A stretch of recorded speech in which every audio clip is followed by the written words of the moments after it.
Our verse for today for our Holy Communion can be found on John 2 verse 1 to 12. Basahin po natin.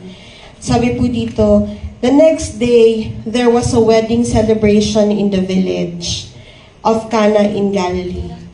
Jesus' mother was there, and Jesus and his disciples were also invited to the celebration. The wine supply ran out during the festivities, so Jesus' mother told him, "They have no more wine." "Dear woman, that's not our problem," Jesus replied. "My time has not come yet." But his mother told the servants, "Do whatever he tells you." Standing nearby were 6 stone water jars used for Jewish ceremonial washing. Each could hold 20 to 30 gallons.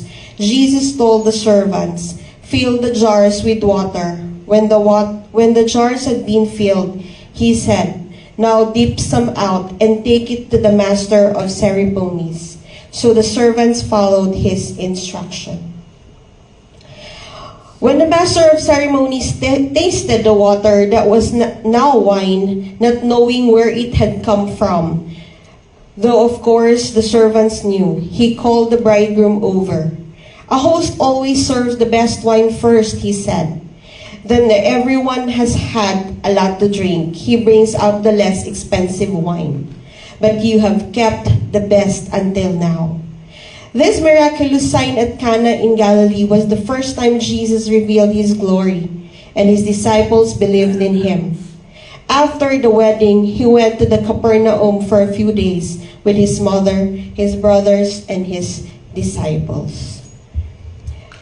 This verse po, ito po yung wedding at Cana. At dito po makikita natin that Jesus' first miracle, turning water into wine at the wedding in Cana.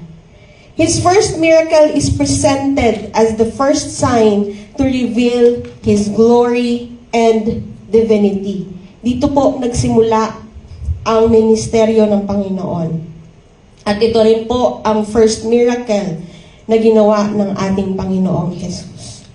Jesus was invited to the wedding.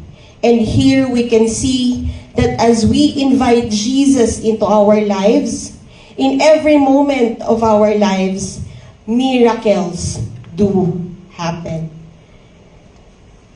Makikita po natin dito na dahil inimbita po ang Panginoong Jesus sa wedding of Cana, he performed his first miracle. Jesus wants the best for his people or his children. He produces the best wine, and this demonstrates the overflowing nature of God's grace and blessing.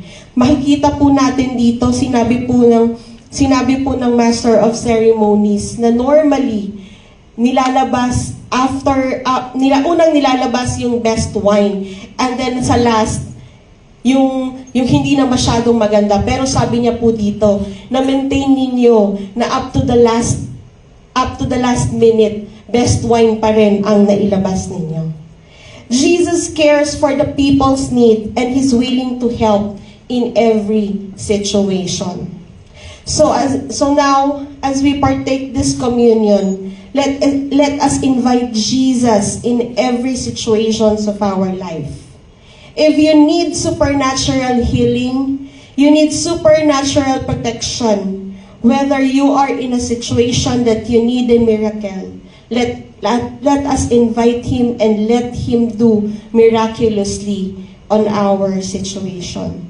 How the Lord turned water into wine is the same thing that he will turn our situation in a great testimony. He will make our impossible to possible, and he will turn our sorrow into joy.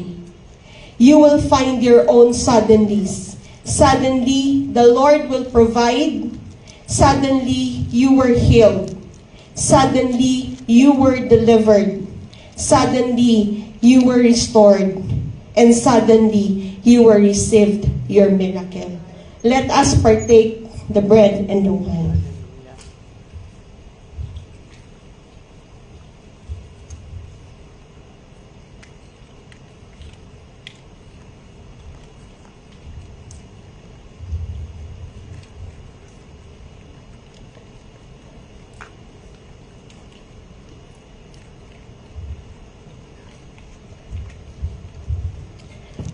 Heavenly Father, Lord, as we partake the bread and the wine, we believe, Lord God, that as we invite you in our lives and in every situations that we are into it, Lord God.